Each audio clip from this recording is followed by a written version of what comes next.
Today we're going to be reading from the fourth canto, Creation in Fourth Order, chapter 22.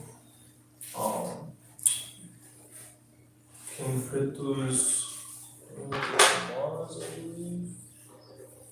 Don't have a page wrong. But anyways, and we'll be doing Shloka 42. Om Namo Bhagavate Vasudevaya. Om Namo Bhagavate Vasudevaya.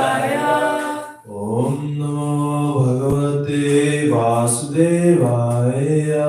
Om Namo Bhagavate Vasudevaya.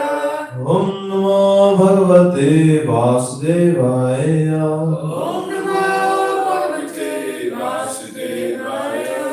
Narayanam Namaskritya Naram Chaiva Narottamam Devim Saraswatim Vyasam Tato Jayamudirayat Nastapreshu Bhadrishu Nityam Bhagavata Sevaya Bhagavati Utam Shloke Bhakti Bhagavati Nashtiki. Okay. I'm sorry, I'm having difficulties finding this one.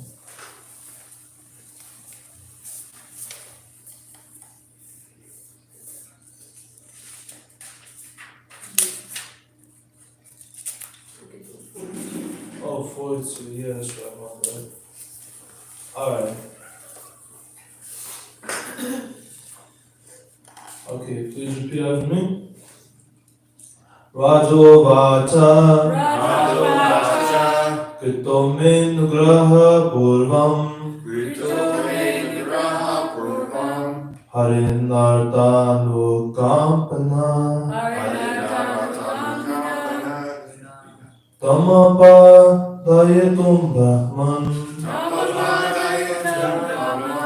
Bhagavan Viyam Agata Kritomen Nugraha Purvam Harinartanu Kampana Tamapadayitum Brahman Bhagavan Yuyam Agata Krito Menugraha Purvam Harinartanu Kampana Tamapadayitum Brahman Bhagavan Yuyam Agata. Bolo.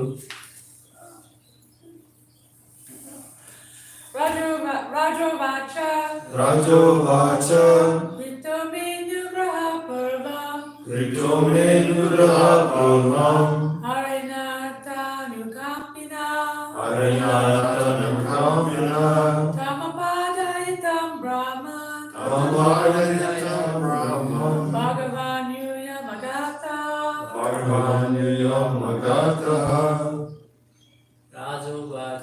Rajo Vacha तुमे निग्रह पूर्वां Krito Menugraha Purvam हरिर्नारतनमुपकापिना Harinartanu Kampana ताम् अपधैतुं Brahma Tamapadayitum Brahman भगवान् यूयम् अगतः Bhagavan Yuyam Agata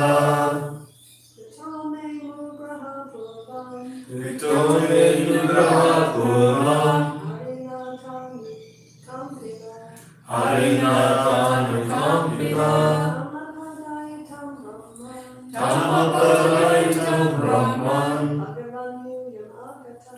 Bhagavan Yuyam Agata Rajo Vacha Rajo Vacha Krito Menugraha Purvam Krito Menugraha Purvam Harinartanu Kampana Harinartanu Kampana Tamapad Vayitayam Brahman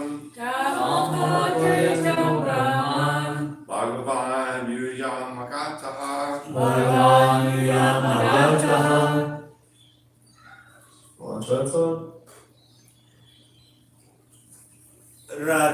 that? Rajo Vacha Krito Menugraha Purvam Krito Menugraha Purvam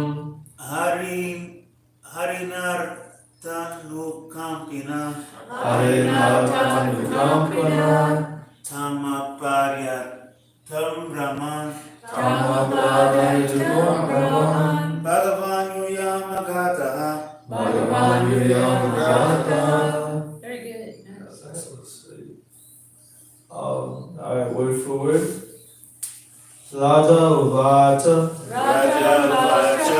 The king said, The king said, Krita, Krita, done, Done. me, me, unto me, unto me, anugraha, Anugraha, causes mercy, causes mercy, purvam, Purvam, formerly, formerly, harina, Harina, by the supreme personality of Godhead, By the Supreme Personality of Godhead, Lord Vishnu, Lord Vishnu, artha anukampana, Artha Anukampina, compassionate for persons in distress, compassionate for persons in distress, tam, Tam, that, that, aparaitum, Aparayam, to confirm it, to confirm it, Brahman, Brahman, O Brahmana, O Brahman, Bhagavan, Bhagavan, O powerful one, O powerful one,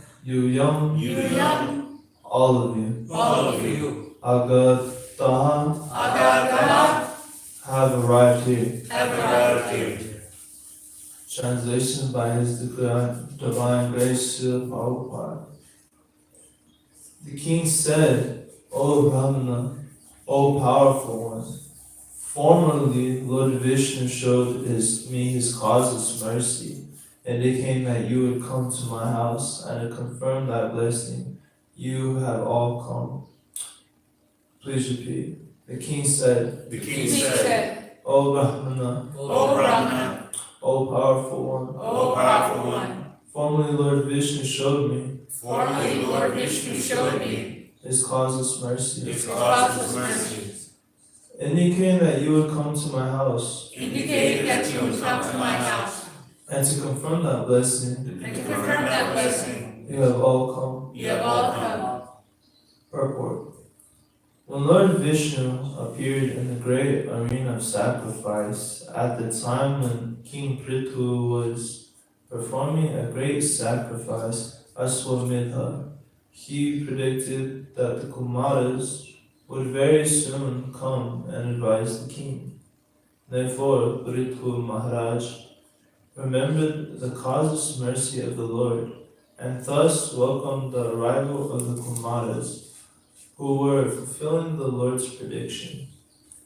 In other words, when the Lord makes a prediction, he fulfills that prediction through some of his devotees.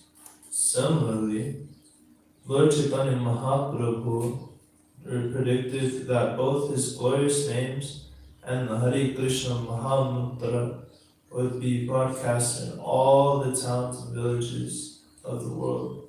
Srila Bhakti Vinod Thakur and Srila Bhakti Siddhanta Saraswati Prabhupada desired to fulfill this great prediction, and we are following their footsteps. Regarding his devotees, Lord Krishna told Arjuna, Kaunteya Pratijanihi Nami Bhakta Ganasyati. O son of Kunti, declare boldly that my devotee will never perish. Bhagavad Gita 9:31. The point is that the Lord himself could declare such things, but it was his desire to make the declaration to Arjuna, and thus doubly assure that his promise would never be broken. The Lord himself promises, and his confidential devotees execute the promise. The Lord makes so many promises for the benefit of suffering humanity. Although the Lord is very compassionate upon suffering humanity, human beings are generally not very anxious to serve him. The relationship is something like that between the father and the son. The son is always anxious for the welfare of the son, even though the son forgets and neglects the father. The word nukampana is significant. The Lord is so compassionate upon the living entities that he comes himself unto this world in order to benefit fallen souls. Yada yada hi dharmasya glanirvavati bharata abhyutanam adharmasya tadatmanam srijamyaham. Whenever and wherever there is a decline in religious practice, O descendant of Bharata, and a predominant rise of irreligion, at that time I descend myself. Bhagavad Gita 4:7.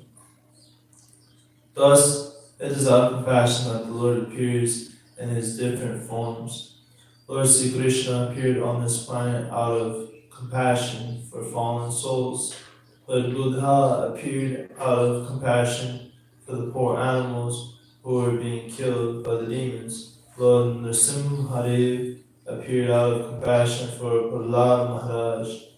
The conclusion is that the Lord is so compassionate upon the fallen souls within this material world that he comes himself or sends his devotees and his servants to fulfill his desire to have all the fallen souls come back home, back to Godhead.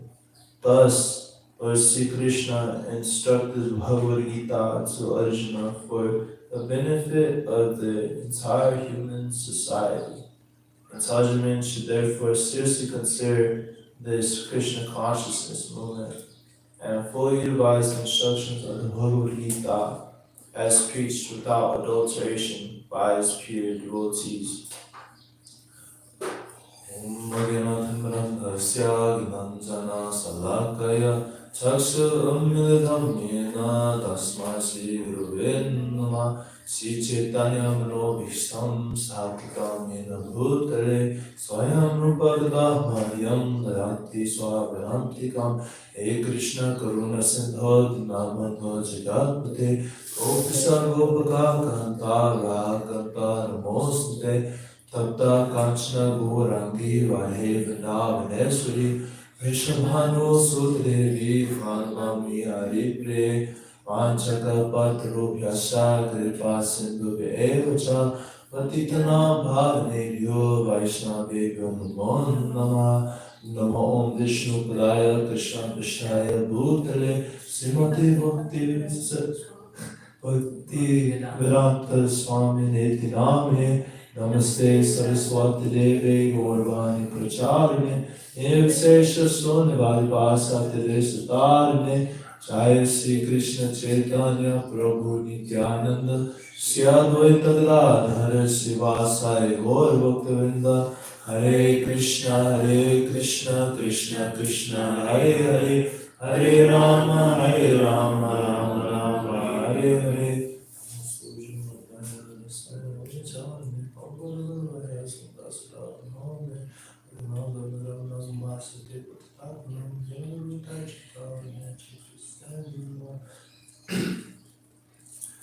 Alrighty, a lot of good stuff within this purport and within this verse.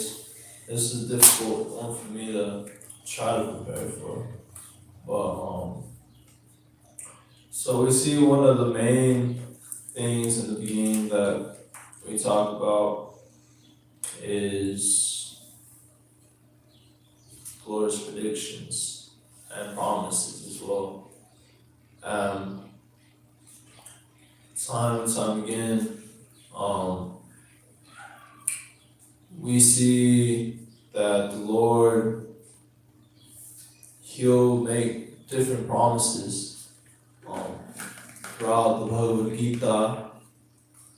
We see He gives all these different instructions. If you know my appearance, disappearance, things like this, you'll be free. If you think of me, you serve me, become my devotee, you'll come to me.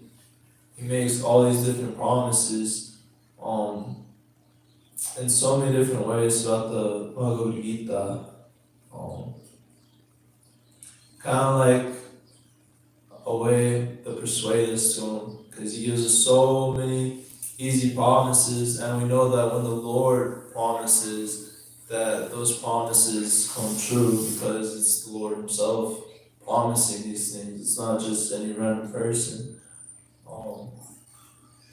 So I make so many promises to us, declare boldly that my devotee will never perish.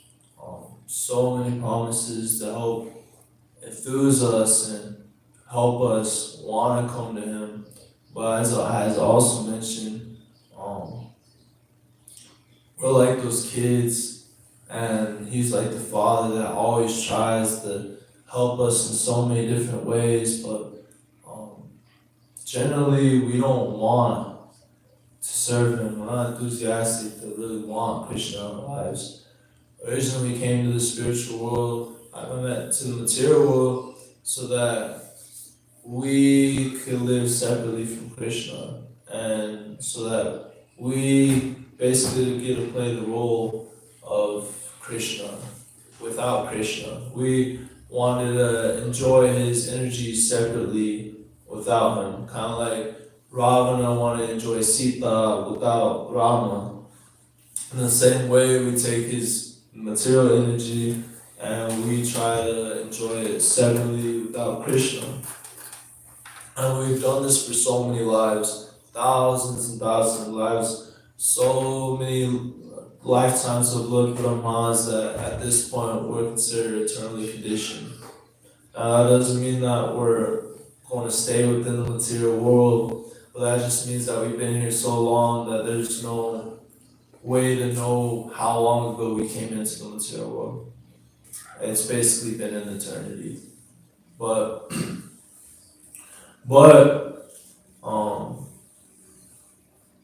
we continue trying, generally many people continue trying to enjoy this material energy, and when they even hear about the Lord, when they hear about Krishna, generally they don't want to. I mean, back, a few generations back, maybe more people were more into this idea, but as material energy has gotten even more flamboyant, I guess you could say, just real out there, it's becoming more and more less people wanting to be around God. More people are wanting to go live out their life and party and enjoy this material energy, because now there's like so much that you can do. Back then, there were still things to do, but now it's even a lot more sense enjoyment available,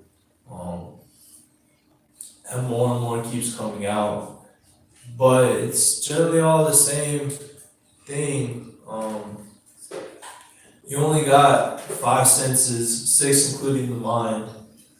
So you can only see so many beautiful things, hear so many beautiful things, taste so many amazing things, and all this.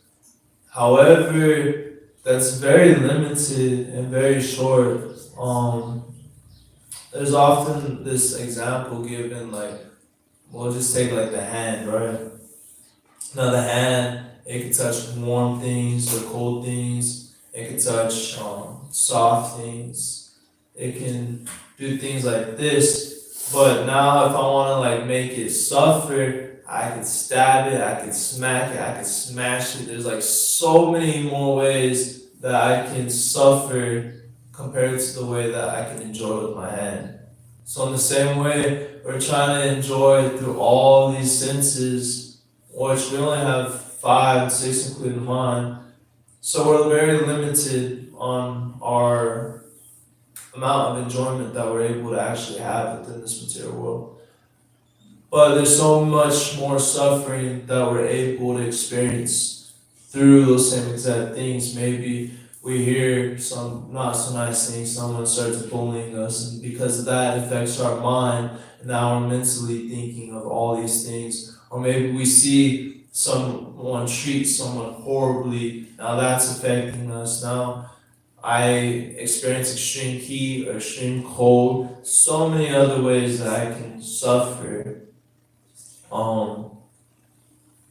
However, we don't have to keep going on with that.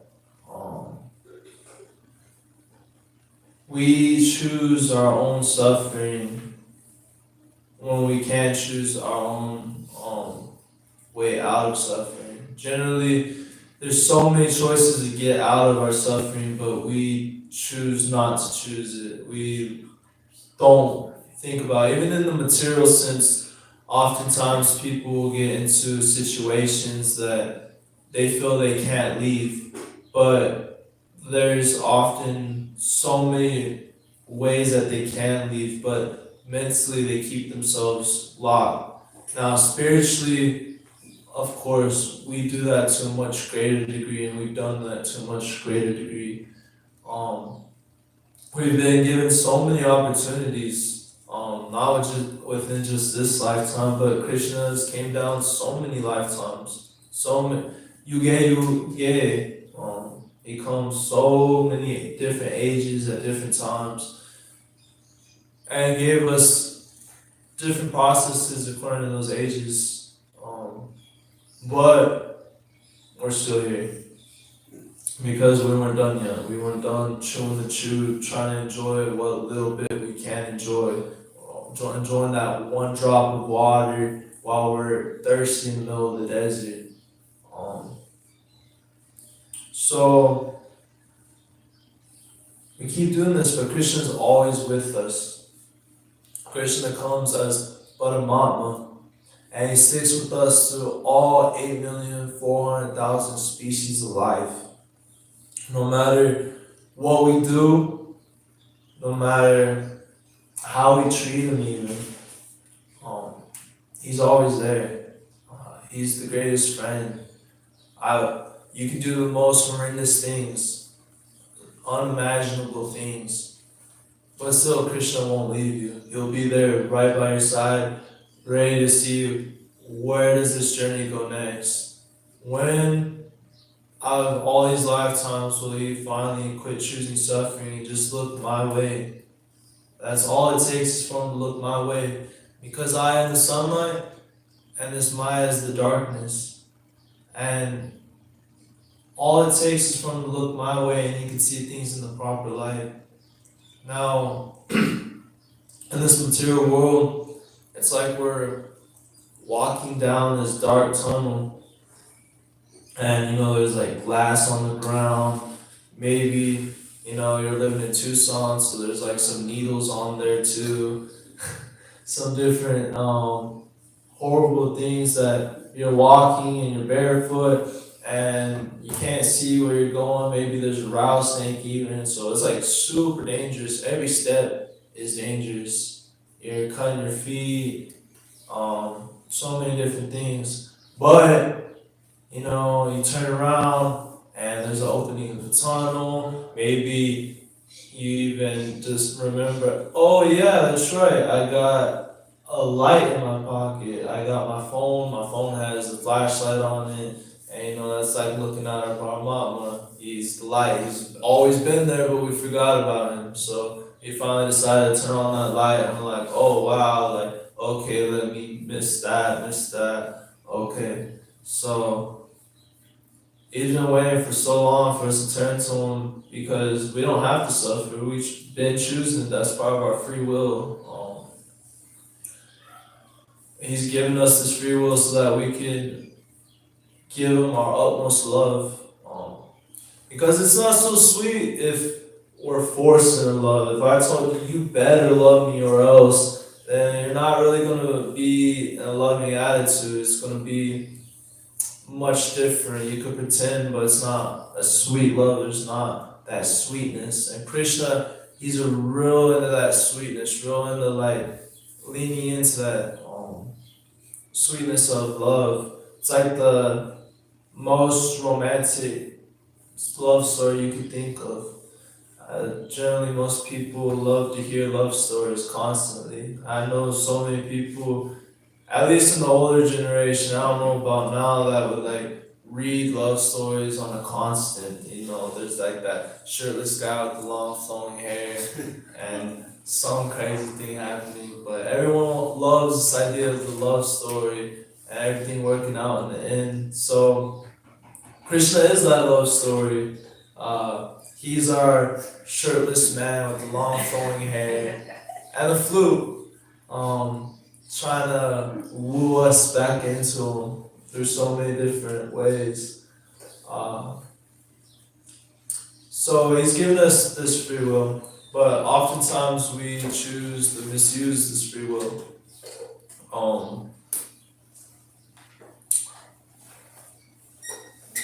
But as soon as we decide we want to come to him, he gives us every type of support you could think of to come to him. But that's only to the degree we want to come to him.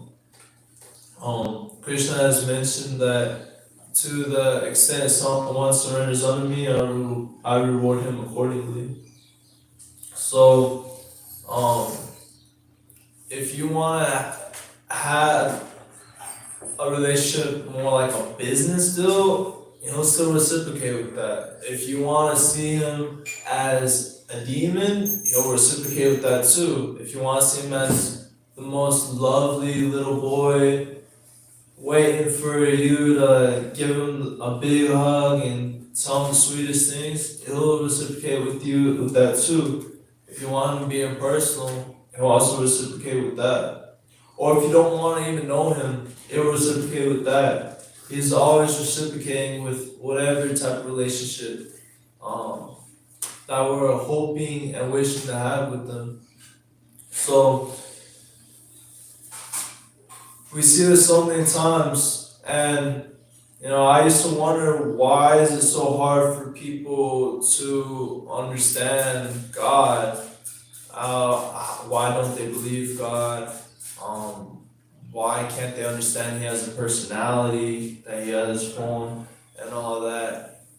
And I really contemplated that for quite a while, but then I realized that that's the type of relationship these people are wanting to have. So Krishna gives them this idea of intelligence to think in that manner, to really believe in this, because even if you tell them all the facts, if they still want to hold on to that, they'll come up with every reason you're wrong, even though it might not make any logical sense, but it makes logical sense to them.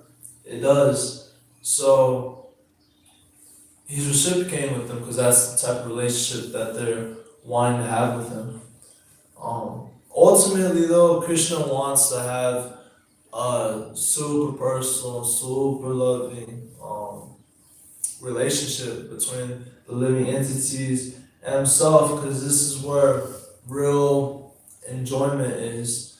But if we reciprocate, even just in this business deal, like so many people are like, God, give me my daily bread, or God, I want that new car over there, I need this big house, please let me have a beautiful wife and a beautiful family, all that.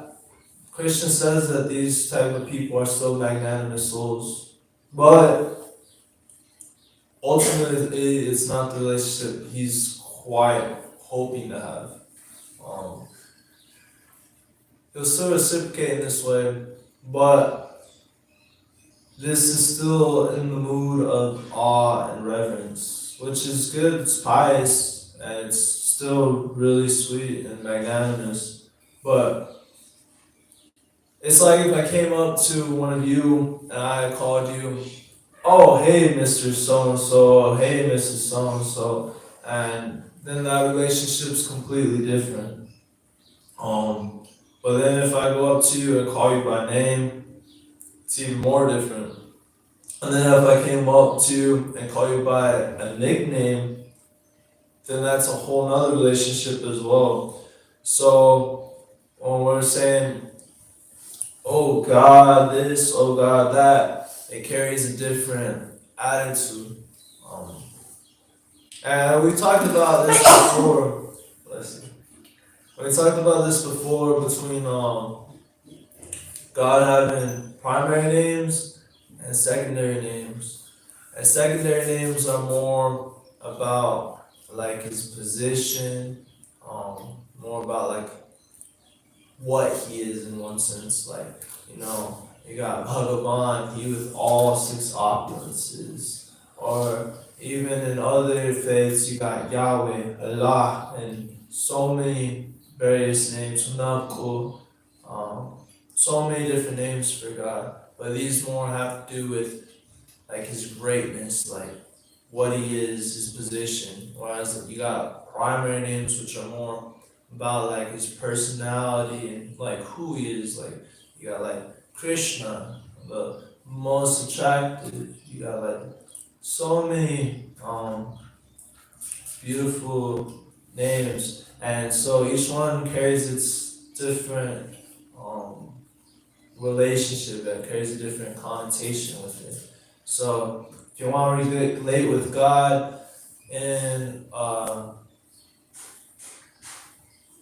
like all reverence, then there's names for that. But if you want to relate with God on a more deep personal level, there's also more personal names which are a lot more sweeter,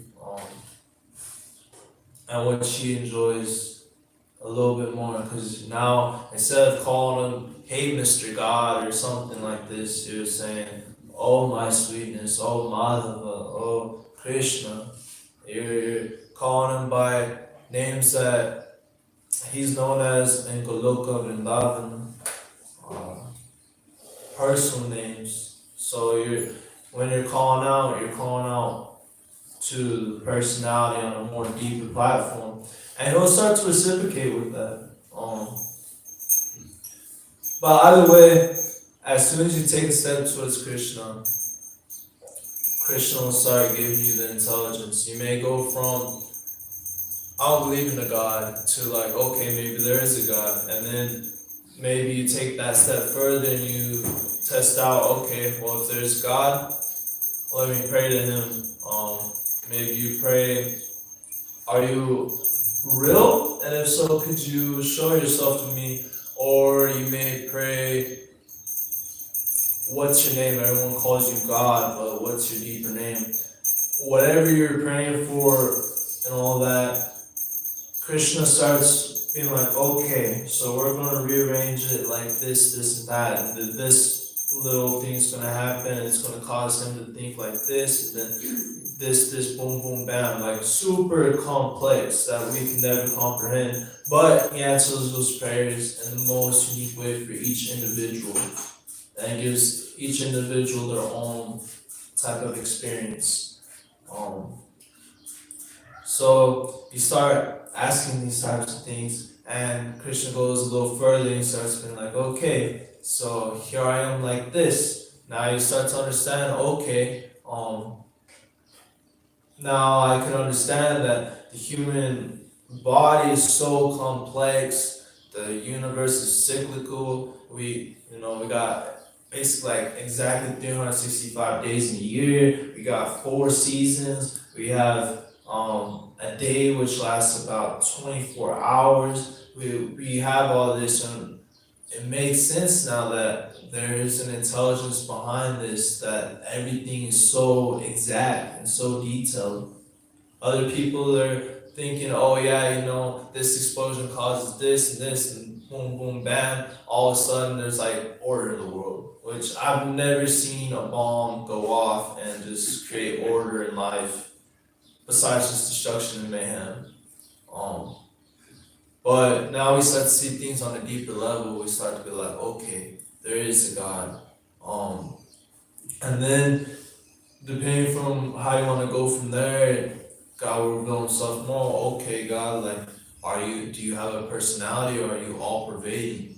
If you want to go straight to being like, show me your personality or show me your all pervadingness, you'll see one or the other. But if you keep it open, he can show you a deeper level, instead of just being like, I want to see your all pervadingness, and then you're maybe not going to see so much this personal form, and maybe you won't be so open to it.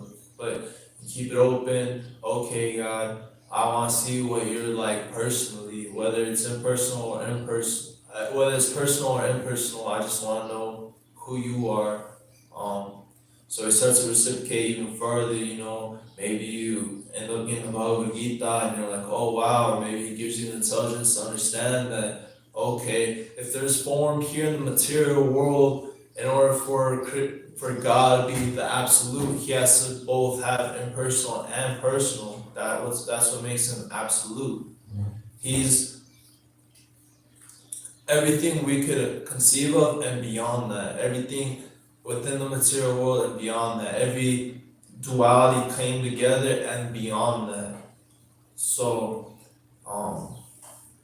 so he starts to reciprocate with us in these different ways,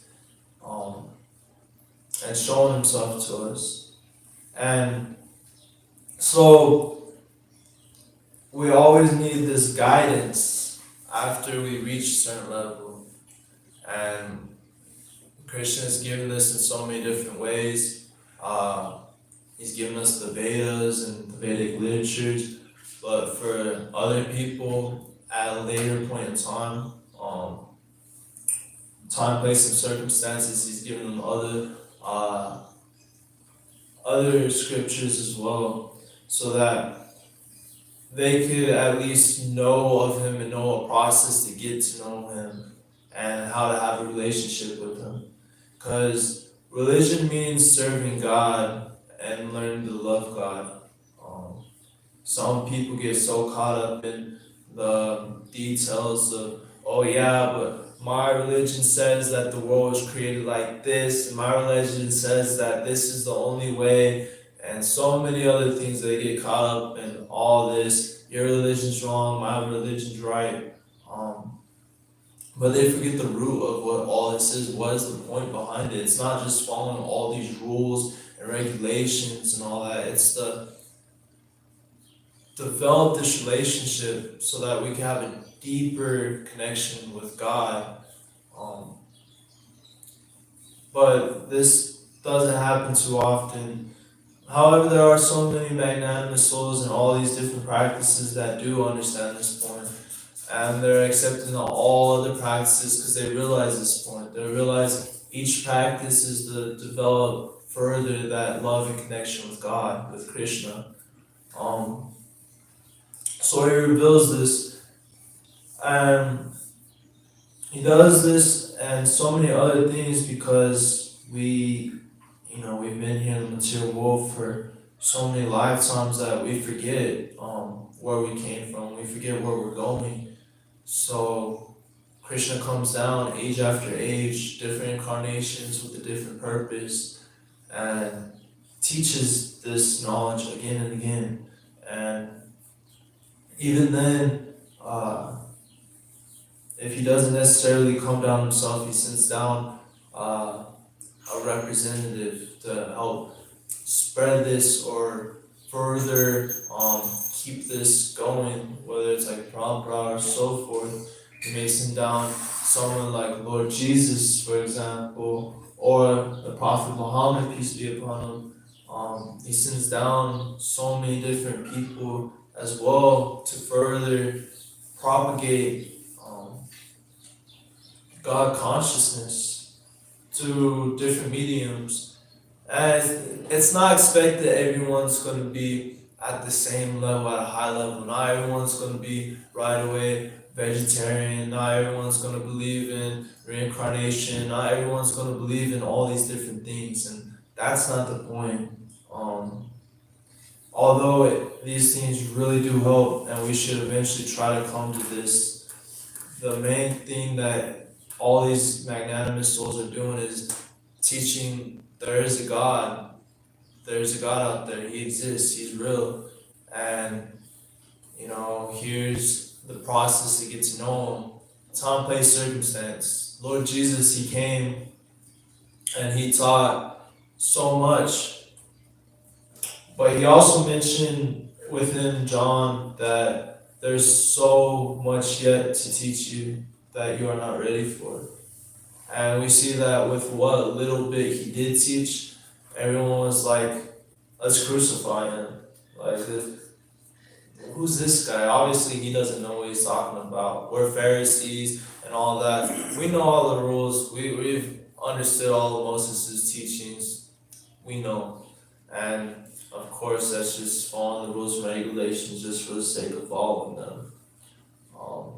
But with what he was teaching on a deeper level, because it's not all about the rules and regulations. It's about having that connection with Krishna, about being personal, about knowing time, place, and circumstances. So people like him, and others have went forward and taught according to the time, place, and circumstances, so that all people, no matter what level they're on, what understanding they're at, all people could come to them to the proportion that they're able to within their conditionings and understandings and their culture and so forth.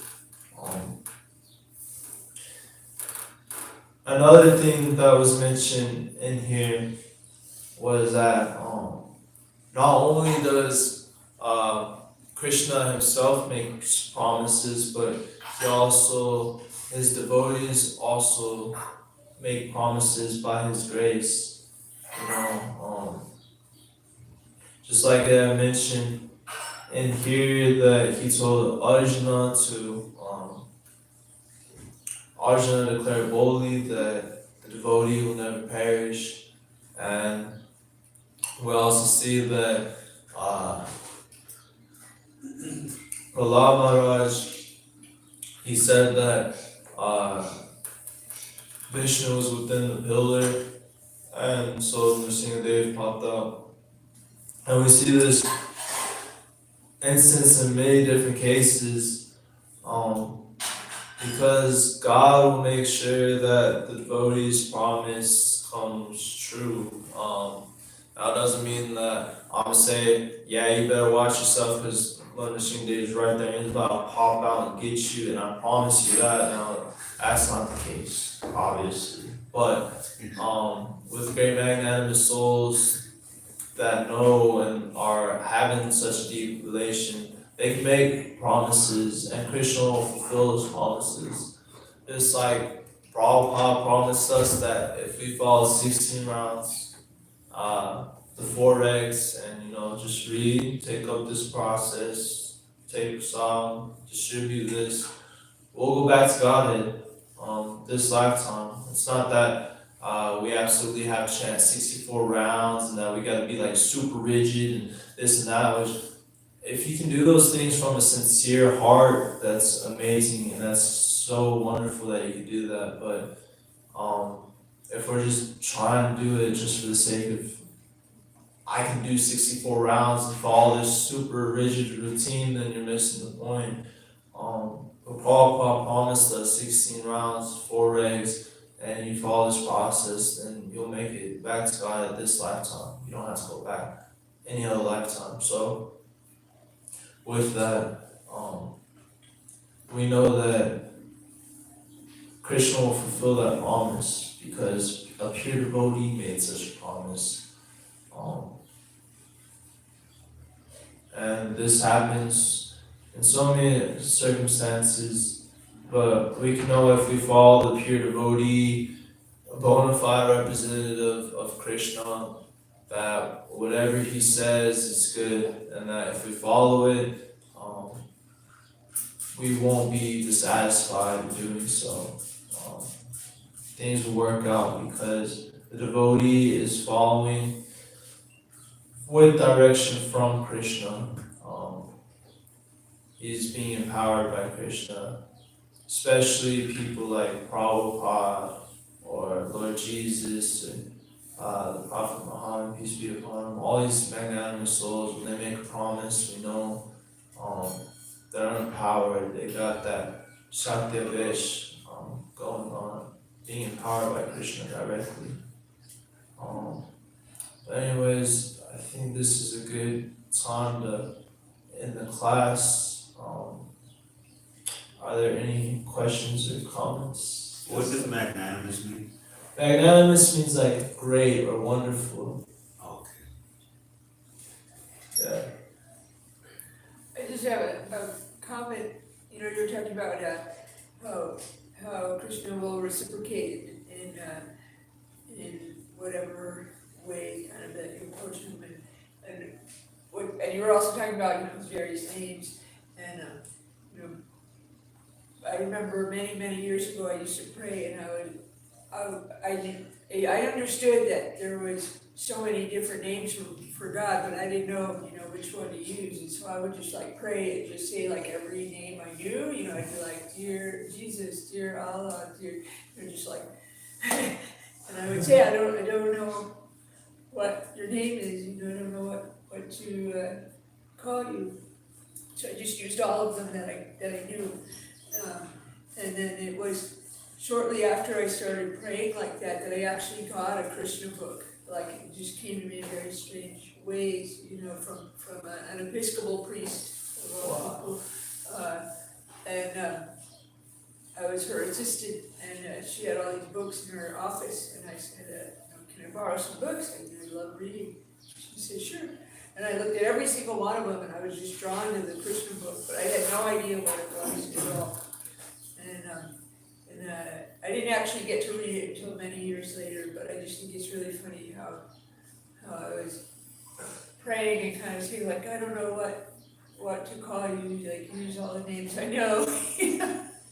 And then, bam, I get the Krishna book, all about Krishna's original personality himself. That's so funny, thank you for sharing. I find that seems to be a common type of thing for devotees. I've asked different devotees how they came in. Some of them, they tell you like the story, but some of them also tell you the prayer that got them there. Yeah. And it's funny because Caitlin kind of did that same exact prayer about the name, and then now she's here. Yeah. So that's funny that took both of you. Yeah. I've heard other people do that too. Yeah, it's all in your prayer and your sincerity. It reciprocate like that. It's funny. Are there any other questions or comments? So would you say that the prophet Elijah Muhammad would be an incarnation of Krishna? Satyaveshavata. It means that he's not God himself, but God empowers him. Okay. He's a jiva soul, but Krishna empowers him to preach God Is consciousness. that demigod level or lower? Demigod doesn't necessarily mean that you're God conscious necessarily. In one sense it does mean you're God conscious, but to the extent of being like super empowered, to the extent of spreading God consciousness, not necessarily. And that term was Shakti, what was Satyaveshavata. Shakti Avesha. Yeah, it means that they're empowered by Krishna to push forward God consciousness. So like aim would be a Shakti Avesha, Yeah, I guess so. Okay. He's being empowered to have these abilities, Yes. but not to propagate. But you had something? So, when we're reverential towards Krishna and devotion, and we feel that relationship and that connection, does Krishna reciprocate and the Guru reciprocate through our daily life challenges? Because we're tuned in, are we then feeling that empowerment to deal with our daily challenges? Yeah, he reciprocates in whatever way you want or reciprocate with them. Even Kamsa thought of him as a demon, so Krishna, little boy Krishna, little guy, like 8 and younger and then older, he was terrified of him. He was like sitting there thinking of Krishna all the time, and he was like getting these cold sweats and all kinds of things, just afraid of this little boy. So whatever relationship you want to have with them, he'll reciprocate. And mainly, are we aware of that That's, reciprocation? I guess that's up to the individual. yeah. Alright, real quick. Yeah, it'll be real quick. It was just a realization when you were talking about the 5 senses and the mind being the 6th. And obviously the mind can control the senses, but what you're bringing up is made me think. Can we imagine if we had more senses? We can't even can't come close to handle these right here. And if we had like one other one that was created, it would be I don't know what would happen with that. So anyway, I thought that was a good comment. So More suffering. Thank you for that. Alrighty, I think that's good, Tom. Srimad Bhagavatam ki, Jai. Srila Prabhupada ki, Jai.